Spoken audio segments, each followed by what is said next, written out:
are tuned into my weekly talk radio TV show called Take My Advice. I'm not using it. Get balanced and get happy with Dr. Marissa.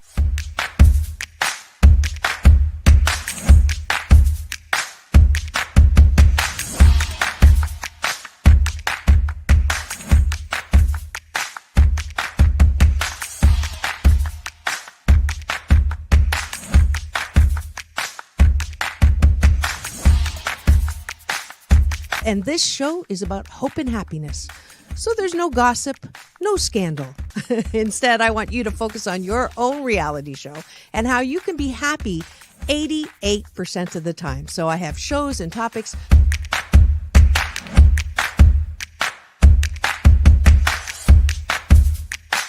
Sunday, Monday, happy days. Tuesday, Wednesday, happy days. Thursday, Friday, happy days.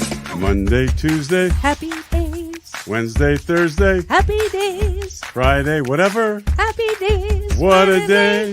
Na, na, na, na, na, na. I love you. I love you too. Best known as the mom from Happy Days, and she is a delightful 89-year young Marion Ross to my studio. Welcome, welcome, welcome. Dr. Marissa, this is such a treat for me. Oh. My goodness, you're a wonderment.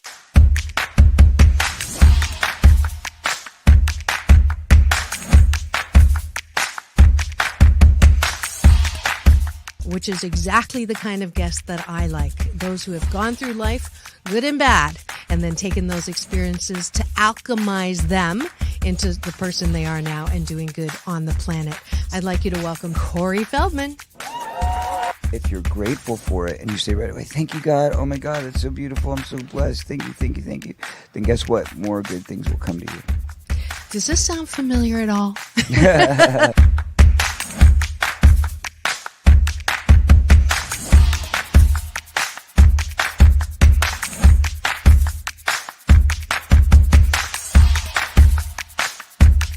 She's back again to mark my Cancer Awareness and Prevention Month show. Please welcome Fran Drescher. Hi, Fran. On and supporting cancer schmance. I really appreciate it. So what would you say are some of the biggest myths, Fran, that people have about cancer? Well, I would say that they think that there's a cure for it.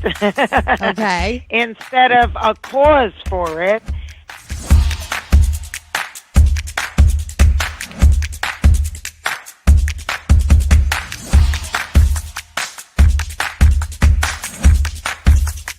This is the first call-in show when I get to be Dr. Marissa, the kinder, gentler Dr. Laura.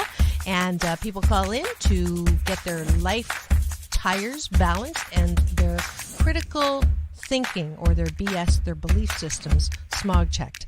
And today I am delighted to have Malie calling in from Birmingham, Alabama. We could go 90 days and end up having terrible sex. And then you say, well, the relationship's not all about sex. Well, if I'm not getting great sex from you, then I'm going to get it from somebody else. Right? That moose just got put on the table. And I see Josh and Jim. I have to agree You're with Clyde. both nodding. Ramon's sort of half nodding because his wife's listening. But I understood what was going to happen if Muhammad Ali's youngest daughter, made public that I was going to become a boxer. So I wanted to make sure this was the path that I wanted to go down. you are absolutely fabulous, beautiful inside and out. And I'm giving you Dr. Marissa's Beneficial Presence on the Planet Award today. Thank you.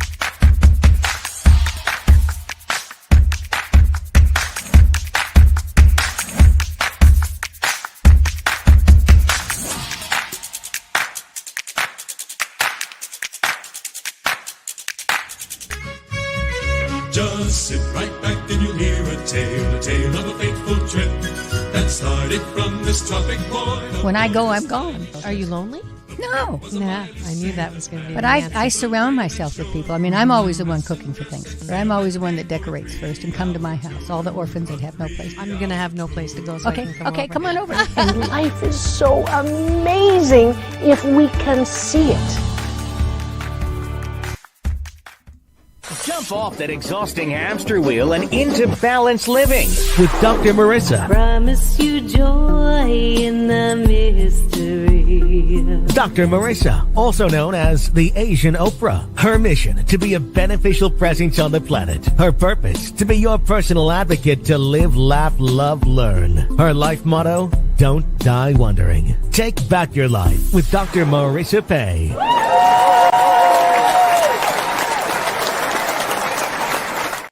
And welcome, you're tuned to Take My Advice. I'm not using it. Get Balanced with Dr. Marissa, the morning show here on KCAA, home to the Asian Oprah, NBC News, CNBC News, and NBC Sports Radio station KCAA, AM 1050, FM 106.5, and streaming everywhere. iHeartRadio, Spotify, Stitcher, iTunes, TuneIn, Audible, Amazon Music, Tiki Live, Rumble, Podchaser, Spreaker, and more. Why so many places? Because I want to maximize my splatter zone for more hope and happiness. So there's no gossip on the show, no scandal, and no K-words. No Kanye talk at all. Instead, I want you to focus on your own reality show and how you can be happy 88% of the time. So I have topics and guests and past guests, 1,109 podcast shows in the can. And well, actually 8. Today will go in the can. If you stay with me today, we're going to be talking about healing from trauma. This is Mental Health Mondays. Mental Health Matters Mondays. Mondays. That's why we're talking about things that you can actually help yourself with. And y'all know I have a doctorate, but I'm not a medical doctor. I am a PhD, which just stands for Piled Higher and Deeper. And it is in organizational psychology. So whatever advice I do give, it is in the scope of happiness coaching. So if you're going to no medical advice, no psych meds advice, instead, I want to tap into your own ability to do some healing yourself. So that's what we're going to talk about today. But before we get to that, y'all know it is tradition. It is part of our Blisscipline or good life habit to start every show with gratitude. Dr. Wayne Dyer, one of my teachers who's now on the other side with my dad who's in heaven, he says, start your day with 5 things that you're grateful for. And I'm a bit of an overachiever, so I say 8. And 8 is a lucky number in Chinese. That's why we do 8. It's a homophone for good fortune. And it's still Happy Chinese New Year era for 15 days from last Saturday. So I can still wish you a very happy Year of the Dragon. But let's start with gratitude. I am grateful that my back feels better than it has since I not accidentally, I guess, heard it right before the show on You Can Be Happy Even with Chronic Pain last Monday. My friendly universe has a sense of humor, and I'm grateful that I have really cool rubber boots to wear today in the rain. I am grateful that I have an appointment with a physical therapist, and PT does not stand for pain and torture. Sometimes it does, but I'm grateful that I have that capacity. I'm grateful that Frank is in the studio. He's my favorite sound engineer back there. I'm grateful that I have been on for 619 consecutive weeks on the air, on camera. They said a show about good things to balance out all the bad news out there was not going to last, and I'm glad they're wrong. Frank, you are welcome to also add to the gratitude list. I do see eyeballs rolling in right now. Thanks for joining the stream. My YouTube TV channel is where you can best go and type, but please don't do that if you're driving. I'm grateful that I will be having Rich Little on my show. We're going to put him on tomorrow, and I got to interview him back in Las Vegas when I was there on location with United Natives, big gala, and I got to go to his home, and I'll be showing you some of the stuff on his walls. I had no idea, he was around in the era of Frank Sinatra. He, hung out with all those really fabulous Hollywood people and has some interesting memories of that I'll share with you on the show tomorrow. I'm grateful, last gratitude, that I am inside on this cold, blustery day, and that I'm one of the 8% of people in the world who have a roof over their head, food in the fridge, and a little money in the wallet.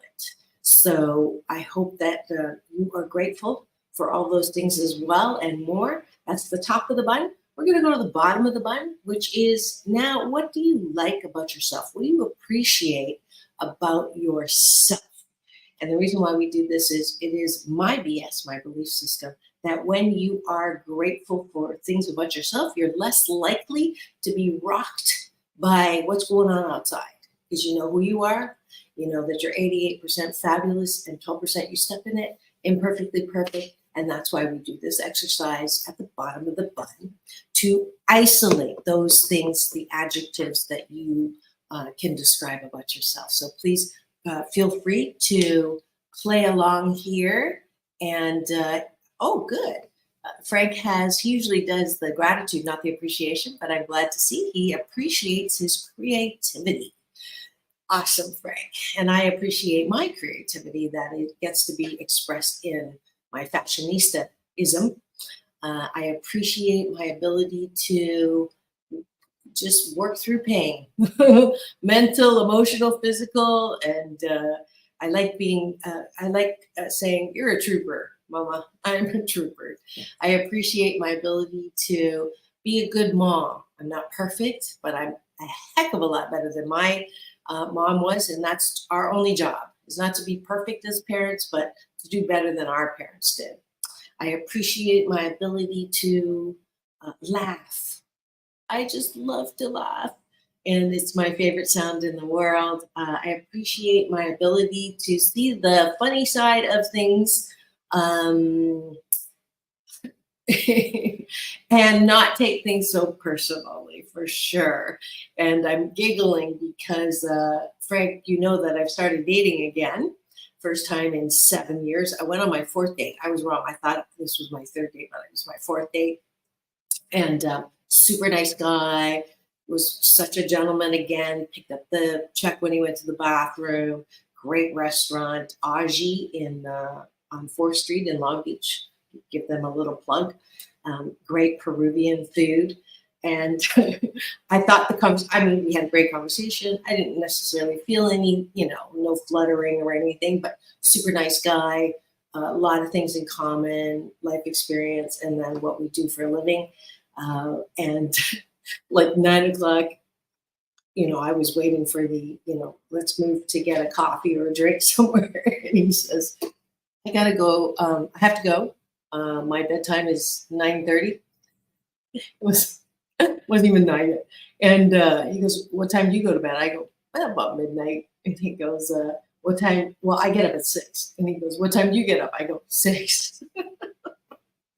So, Frank, that's my ability to,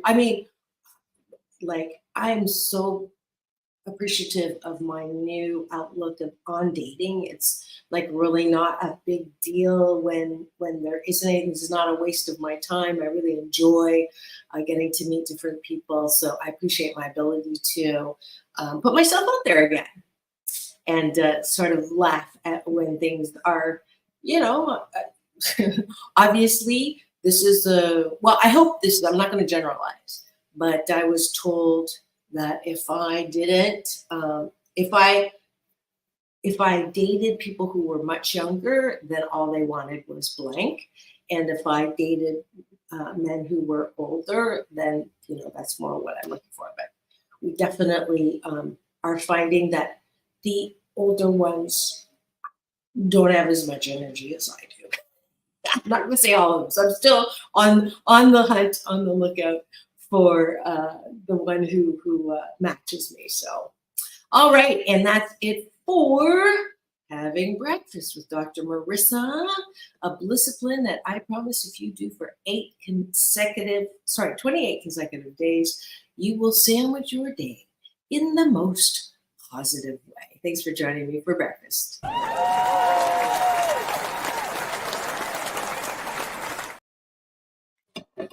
All righty. Thanks for joining me here on Take My Advice. I'm Not Using It. Get Balanced with Dr. Marissa, the morning show.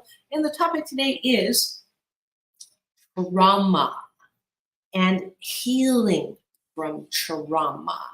And the reason why I am talking about this is I had a past guest message me with a clip from a person who was talking about trauma and childhood trauma and how it manifests itself or it gets stuck in the emotional body, in the physical body. And my response to him was, I don't like to focus on, I don't like to dissect trauma, because by continuing to revisit and focus on and ruminate, I call it, or ruinate on past trauma, you keep it alive, and you keep it alive wherever it is. And so I thought, well, let's just talk about that today, because I think it's an important topic because of all of the focus of mental health right now. And I am glad that we are focusing on mental health. And my honorable moniker, Oprah, says that, childhood trauma happens to as high as 8 out of 10. I had seen the statistic of 7 out of 10 kids go through trauma. I'm one of the 7 out of 10. I heard Oprah say it was as high as 8 out of 10. And now when I Google it, it says as high as 93% of psych professionals say that you've had childhood trauma. Now, couple of things when it comes to that. And y'all know what I'm going to be talking about. You can find, if I can find it, in my book, 8 Ways to Happiness, from wherever you are. Put it over here.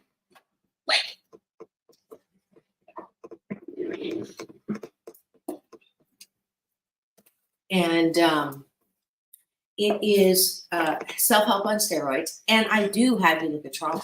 So I am definitely not a person that says the past is the past, can't change it, bury it, don't think about it at all, pull yourself up by the bootstraps and just, move on, right? I definitely know that is also an extreme that is not healthy, right? What you do not deal with will deal with you. And the other extreme, though, which is what I was trying to explain to a friend and past guest, is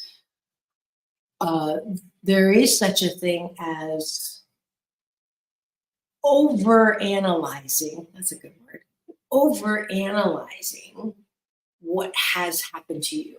And also looking for something. When I hear people going into, session after session after session, regressing or trying to heal the trauma by, continuing to talk about it and, cry about it and be angry about it and just like go in there and wade through it and bathe in their trauma, is when I say, whoa, that's really, that is, for me, my opinion, and the basis of my happiness coaching is you only need to go there one time and deep dive into it.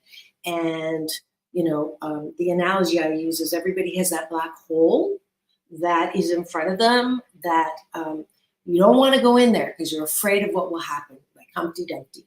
I'm going to go in and revisit childhood trauma, and I'm going to fall apart, and I'm going to have a nervous breakdown. I'm going to be like Humpty Dumpty and break into a million pieces and never be able to put myself together again. And that is bullshit-talking, because we are not the same who had the trauma. So if you're listening to me now, and I do see eyeballs, thank you for joining us here today on Mental Health Monday Matters. We are talking about healing from trauma in a way that doesn't make things worse, okay? So that's my happiness model and happiness approach, Happy 88, hashtag Happy 88 approach to healing from trauma. So We don't want the extreme of one end, not dealing with it at all, because what you don't deal with will come back and bite you in the butt. And we don't want to go to the other extreme of diving into and taking a swim and bathing ourselves and covering ourselves in that mud of the past. That is also not the approach that I am recommending. So where is that middle ground? That's why I'm all about balance.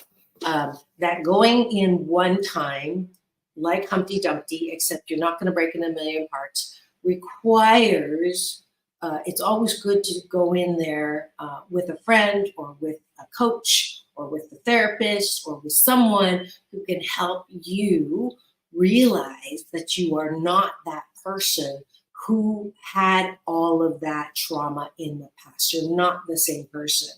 And the model I use is separating out and then integrating who you are. Separating out your coping mechanisms and the people that developed as a result of the trauma, and then bringing you all back together again. So that's what we're talking about today.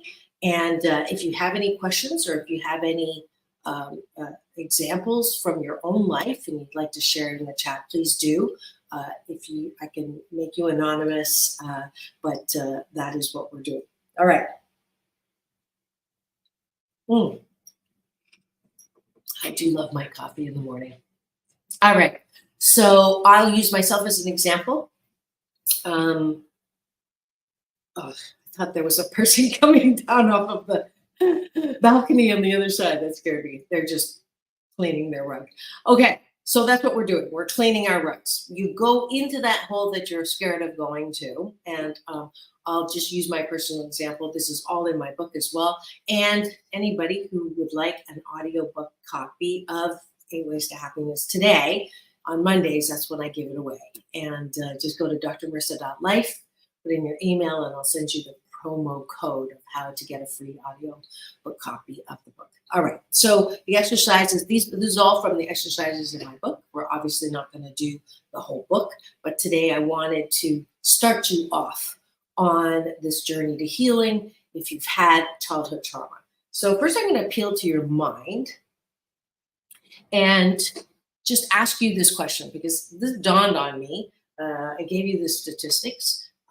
7 out of 10 or 8 out of 10, whichever one you want, or 9 out of 10 of us who've had childhood trauma. And some of you may be getting stuck on, well, what defines trauma? How bad is trauma? I know there's some in the baby boomer generation who will say, oh, suck it up. You didn't have trauma. That was how we disciplined in those days. We used a belt or whatever. That wasn't trauma. You're overly sensitive, and you deserve a good whack on the butt.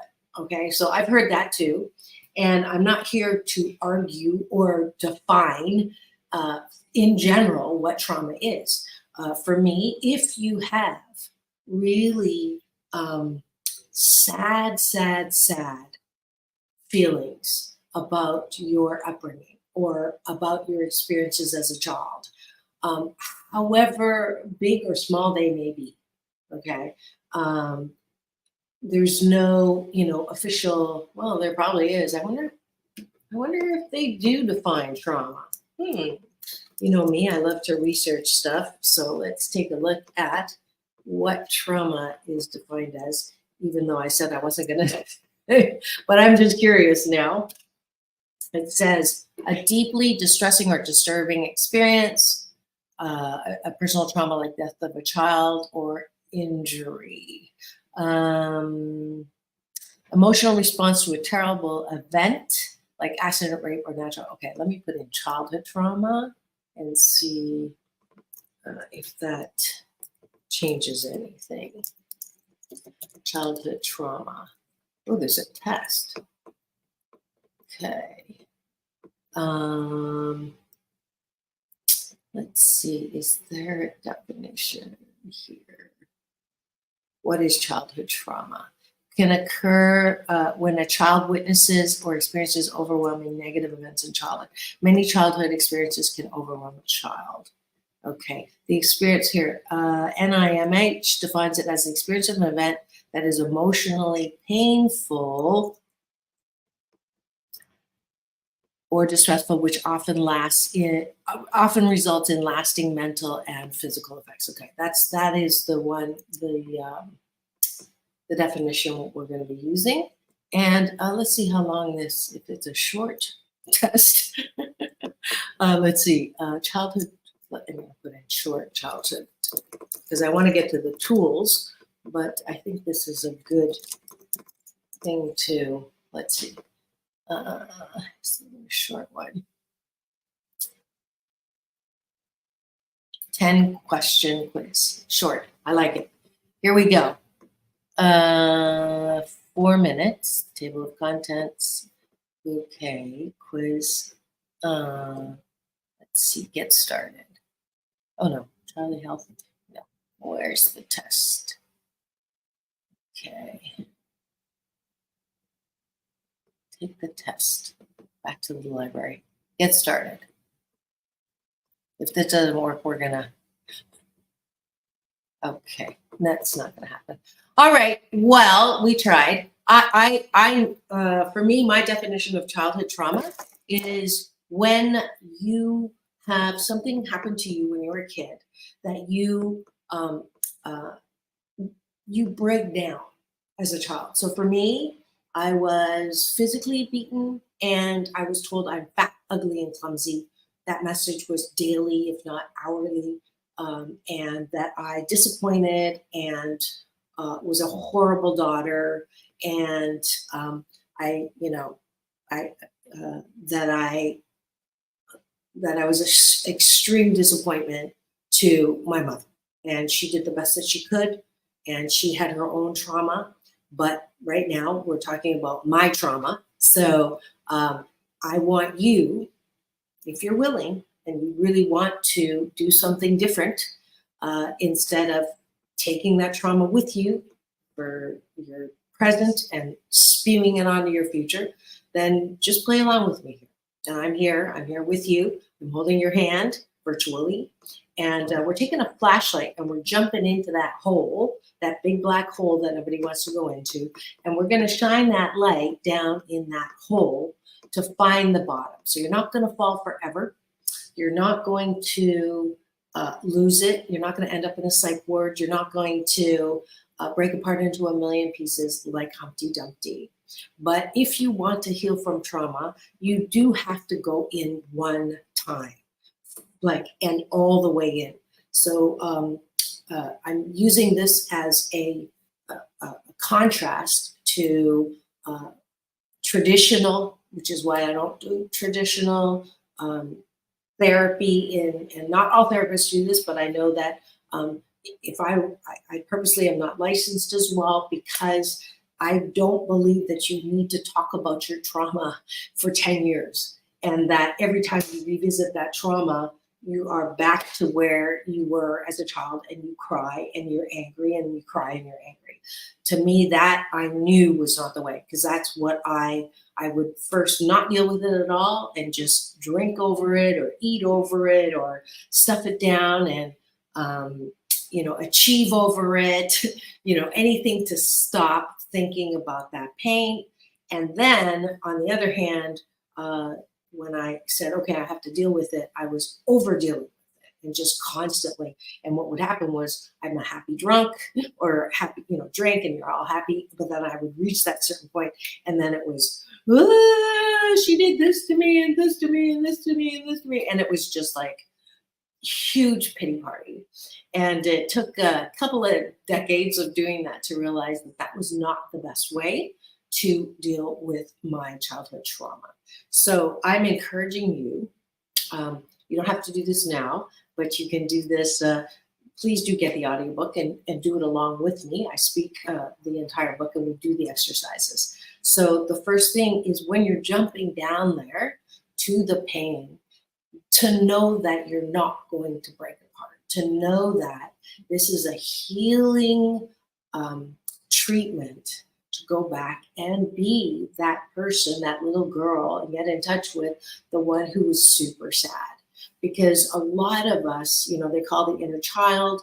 I'm allergic to any terms that get psychopopped.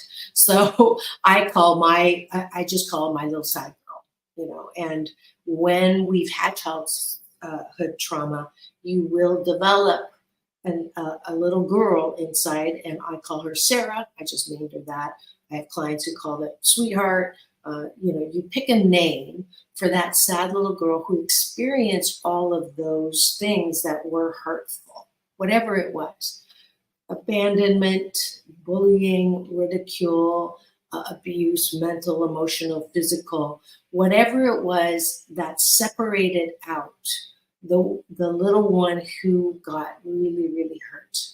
And I actually encourage you to name that little girl or name that little boy. Who was that little one who got hurt? Okay. And the reason why we do this is because we are going to develop who you really are. A lot of us think that we are the one who is, I'm just a worrywart. That's who I am. I am depressed. That's who I am. I am sad. That's who I am. I'm anxious. That's who I am. I am chronically angry. That's not who you are. So we identify with sort of the worst case scenario of the feelings that we're having, when in essence, that's not who you really are. You are balance centered, and then use your name. So I'm balance centered Dr. Marissa, and I am growing her up to be able to soothe and take care of the rest of the cast of characters. Okay. So that first one that I want you to really embrace and hold and be the guardian and the parent of is that little girl inside of you, little boy inside of you who was hurt. Okay. So take a breath and release and just see what name pops up for your little girl. And, I want you to put your arm around that little girl, and she might be crying right now because she's being seen. She's not being shoved away or pushed down or out of sight. She's being asked to come and be loved and be held and be supported in a way that she couldn't be when she was the age that she was.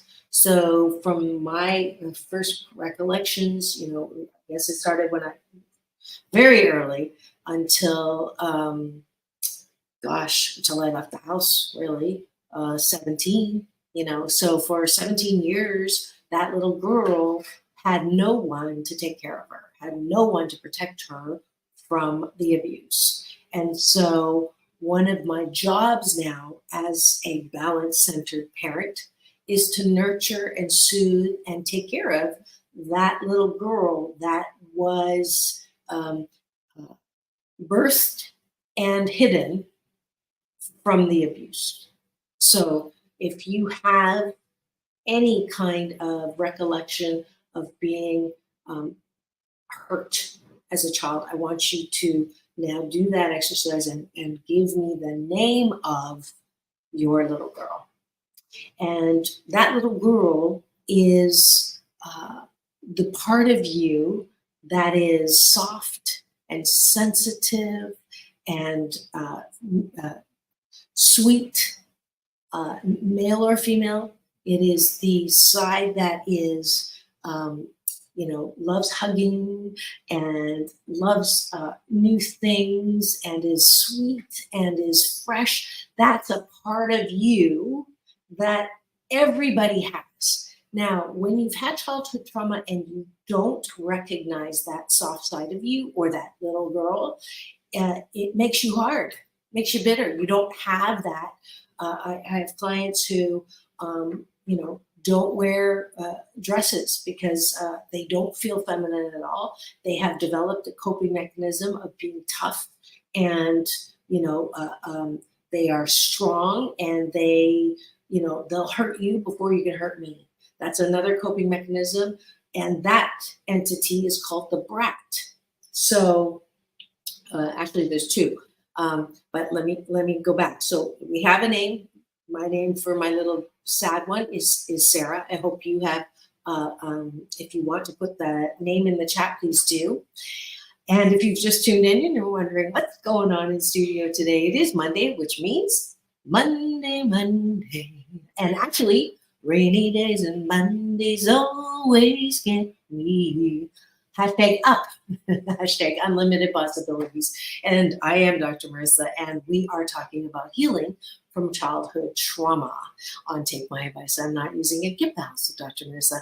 The morning show here on KCAA, NBC News Radio, AM 1050, FM 106.5, and streaming everywhere, iHeartRadio, Spotify, Stitcher, and of course my YouTube channel, where if you free subscribe, you get to play along, see, and watch and listen to my weekday morning show.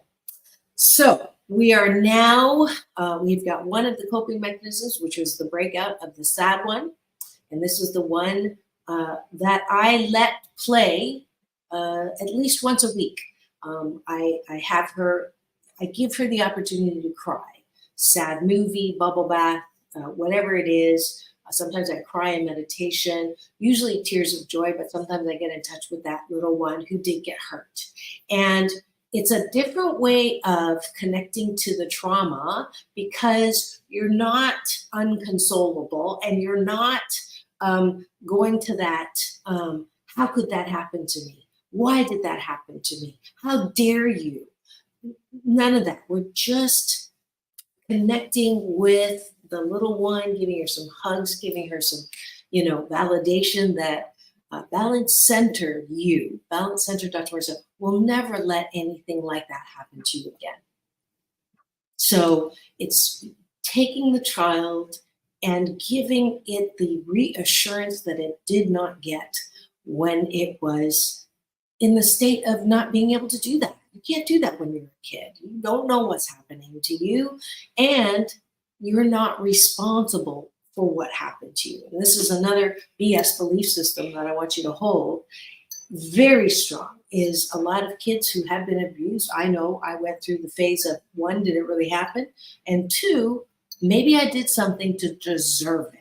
Because I've been told so often that I was good for nothing, and you're not all that, and you're not that great. So why would I, think that I was anything other than what I was told as a child? I didn't have any knowing that I wasn't that, so I took it on. But in this healing process of happiness coaching that I'm giving to you today, I'm telling you, please look at me in the eye. If you had childhood trauma, nothing that happened to you was your fault. Even if you were a brat, nothing. As a child, you did nothing wrong, okay? You're not responsible for what happened to you. And I want you to hold that very, very close to yourself, to your heart, to your mind, to your soul, because it's so important for that little one inside of us, the sweetheart, my Sarah, the little sad one, to know beyond a shadow of a doubt that nothing that happened to you were you responsible for or did you deserve. And I want you to hold that. And if you need to cry, please do. Tears are the disinfectant that keep our hearts soft. I love it when people cry because I know their hearts are open. So just spend a minute just with that knowing, and that starts the healing journey. The next person that kind of comes out to deal with childhood trauma is the brat. And the brat is developed as a coping mechanism to sort of push back at the trauma, at the abuse. And that is called the brat. And my brat's name is Agnes. And she's the one that says, I don't have to apologize. F you. I didn't do anything wrong. If I look like you, I'd be miserable too. She's the queen of insults. And she developed in an effort to try to protect the sad one. And again, there's nothing wrong with her. She's not very helpful, though. She's can sabotage you in later years when you're trying to be successful, because she'll say things that are not well timed. But the good news about Agnes is she's also the fun side. So a lot of people who have not processed through trauma don't have a very fun life. they are constantly worried or constantly angry or constantly pushing back or constantly sabotaging. And so to become to address and look and deal with the part of you that's called the brat is also part of the healing process. So the first part is to name your brat. So mine's named Agnes. What is yours? And you can write it down. You can also put it down in the chat if you'd like to play along. So that is a second character that is in you that is part of your healing process. And so I'm taking you, me, balance-centered, Dr. Marissa is the big entity, right? And then the parts of me that sort of developed as coping mechanisms to the trauma is the sad one, Sarah, and the brat, Agnes. So now we're going to do something where this is an important part of the process, which is recognizing who is driving your life car. So most of us who have had childhood trauma, we find ourselves doing or saying things or picking people that aren't good for us. And it is very common when you've had trauma to have the critic or the brat drive, or if you're extremely depressed, the sad one driving your life car. So you see life through the eyes of the sad one, or the eyes of the bratty one, or the eyes of the critical one. And most of the time it's the critical one. And critical is a very strong part of you that was developed to protect, again, the cast of characters. So the sad one and their kids, right? So the critical one is the one that says, you shouldn't have said that. You shouldn't have done that. You should know better.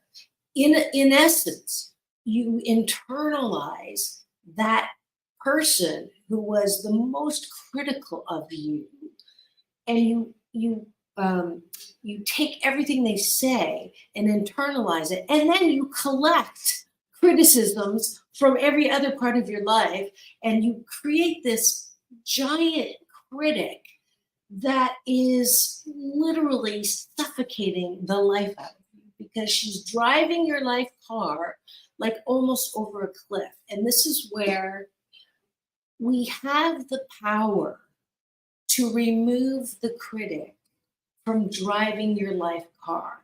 But a lot of my clients think they are hopelessly screwed in a bad way because they can't seem to find happiness. They can't seem to find a place where, okay, I can breathe.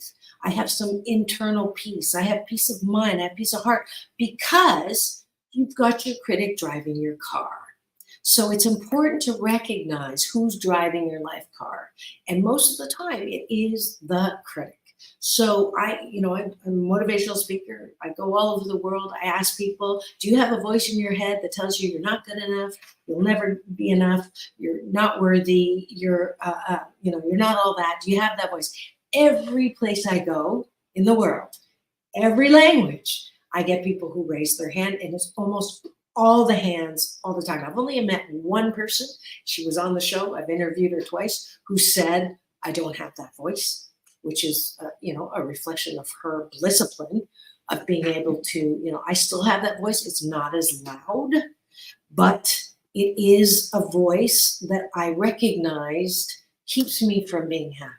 And that's all my show is about. How can you be happy 88% of the time? So this is a big piece. So name your critic. Identify who is talking. I know in the old days they said, the person, if you hear voices in your head, you're crazy. I'm here to tell you, if you do not separate out the voices and deal with them and treat them and soothe them, you will go crazy. So that's what we're doing today. So I want you to recognize who that strong character. Now, the good news is, so every character, the sad one, remember, the less useful is that she cries all the time. The useful is she's sensitive and creative. Okay, that is the function of the sad one. I have clients who come to me in midlife crisis, or I call midlife opportunity, and they say, I'm crying all the time. I don't understand why. I don't even know why I'm crying, but I can't stop crying. That is your sad one is saying, you have to deal with me. You have buried me for so long, and I need to have a voice. And that's what's happening. So the treatment is the same. We go down into that black hole and we find who you really are. So we dig, we dig through all the trauma, we dig through all the pain, and we find that seed. And in the seed, we find the character. So you've got the brat, you've got the sad one, and then the biggest one is the critic. Most of the time, the critic, I have clients who have a gazillion dollars or billion, and they have everything that they want, and they're still not happy. It describes Anthony Bourdain, Kate Spade, Robin Williams, all those who have not been able to separate out, in my opinion, all those pieces of themselves and find the strength to soothe and integrate and love and embrace all those parts of them. So this is the Happy 88 process. Thank you for giving me the finger, not that finger, but the thumbs up for the people who are watching and listening now. So name your critic. What is your critic's name? My critic's name is Rose. Surprise, surprise, guess what my mom's name is? And it's not to bash my mom at all. We've made peace with all of this. For my sake, I've made peace with all of this. I forgave her, not for her, but for me. I forgave her because I don't want to be crying or angry most of the time when I think of my mom. Just don't want to do that. So I'm encouraging you to name your cast of characters. So now we've named the critic, Rose. And I want you to take Rose and say, I love you. You've got to be tired. You've been yelling at me forever. You need a vacation. You need to have a seat. Please take yourself from the driver's side and sit in the passenger seat. Buckle your seatbelt. I love you. Thank you for trying to protect me. Because that's what the critic is. The critic on one end is the angry, you're not doing anything right, beat yourself up.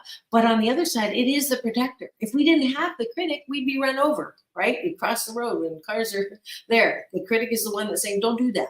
Don't put your hand on the stove. We'd be permanently red-handed, burned hands, right? As a kid. So I honor my critic. I don't want to kill my critic. There's some people who will say, oh, you gotta, kill that beach, right? No, you honor your critic, thanking them for how they protected you, but you also thank them for their service. Please sit down in the passenger seat. You put the sad one behind you. I love you. I'm gonna protect you. Nothing like that's gonna happen to you again. And then over here, kitty corner in the back seat is the brat. I'm gonna keep my eye on you. I promise. The opposite side to the brat is fun. I promise we're going to go have fun. But right now, to make fun of my boss is not a good way to express yourself. I'll make a date with you, and then we'll do something later. So this model, this approach, this process to jump in the hole, take the flashlight, and look through all that abuse and trauma and crap, shiitake that happened to you. You're shoveling it out. We're looking at it. Okay, yeah, it was bad. It was horrible. She shouldn't have done that. It was painful. And we dig all that up out of the hole. We go through every horrible experience. You write it down because it's the last time you're going to have to deal with this, because there's rules around this. Because once you deal and once you do all of this work, this very difficult but very rewarding and very fundamental part of healing, by going there one last time and using it as a way to cathartically take out all of the shiitake in your big black hole. But you didn't fall forever. You hit the bottom, right? You're very, and this is where if you, there's a lot of people who are scared of crying uncontrollably. They remember a time when they were their hearts were broken by someone, or they were hurt so badly by someone, they don't ever want to feel that feeling again. And that BS belief system will keep you in pain, because pain is mandatory in life, but suffering from it is optional. Let me say that again.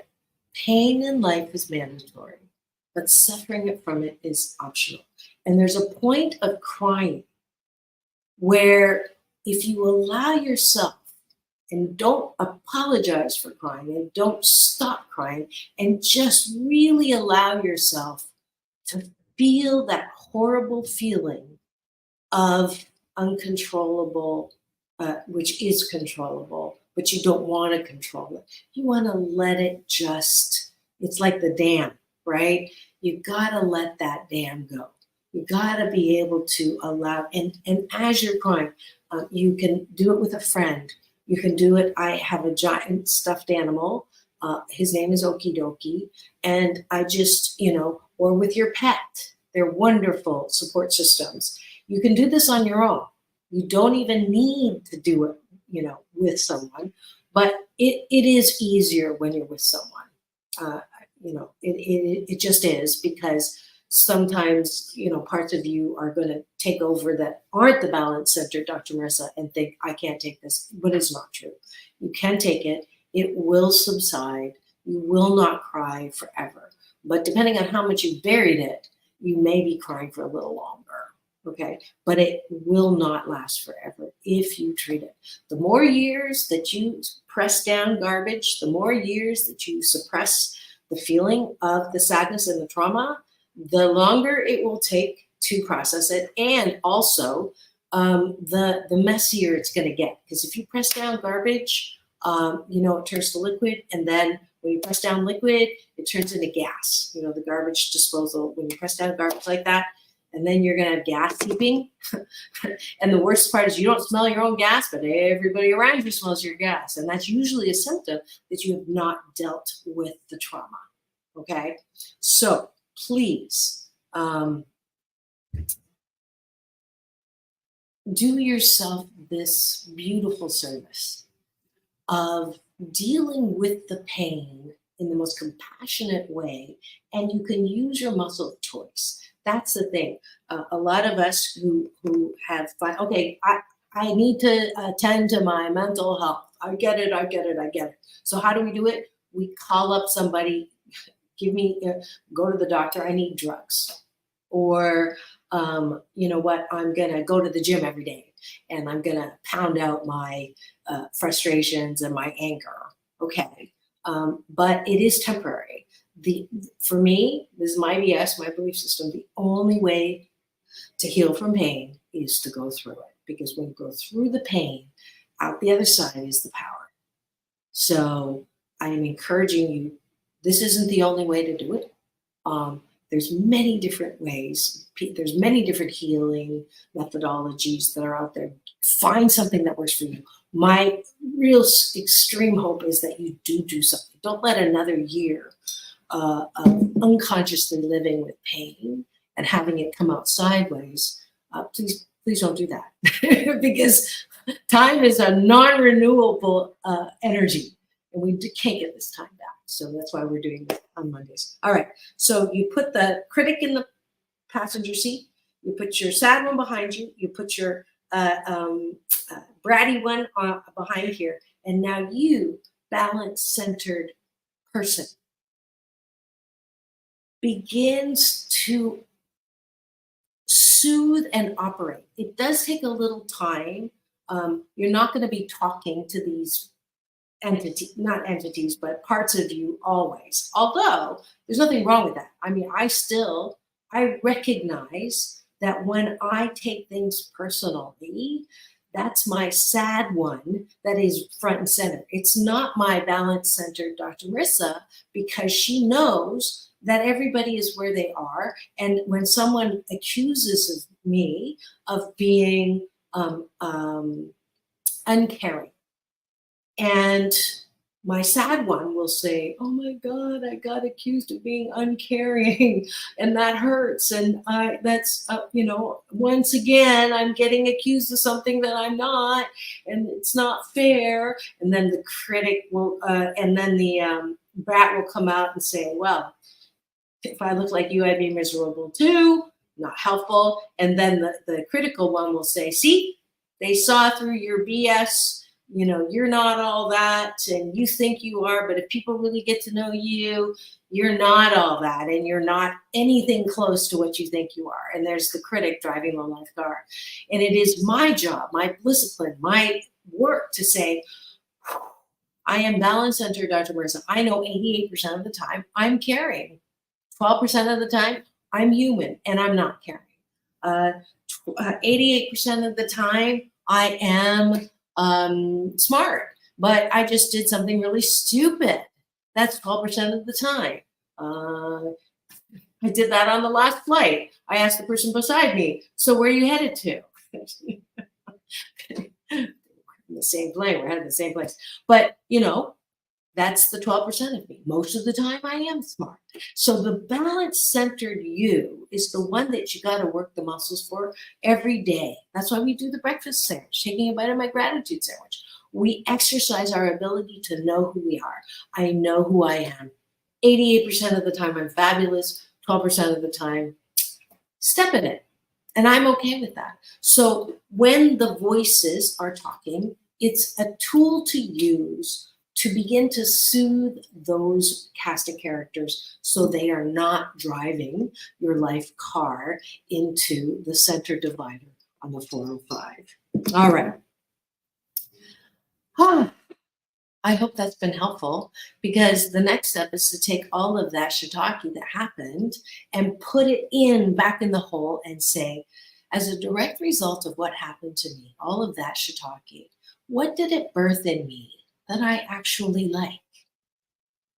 Ooh, that's a real shift. I thank my big brother, Michael Bernard Beckwith, for helping me make that shift, because from that shift, I was able to have a brand new life that I love. I love my life because I know who I am, and I know that all of that shiitake, all of that abuse made me a strong, determined, resilient, funny, fun-loving person that I am, exactly as I am. I wouldn't change the world. If you could offer me the ability to never have been abused, I will say thank you very much. I love myself as I am, and I'm a product of every shirty thing that happened to me, everything.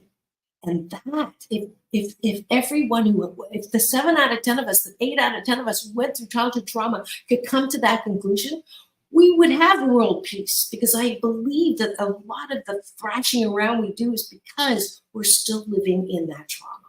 So hopefully you've learned something, and I again offer you a free audio book of my 8 Ways to Happiness, that the tools that we went through today. If you're just tuning in now, please go get this free subscribe on my YouTube TV channel that houses all of this so that you can be happy 88% of the time.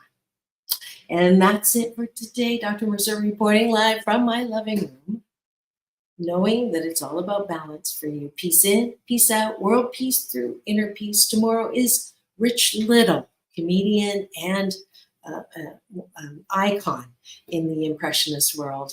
Now go and have the best day ever. See you tomorrow.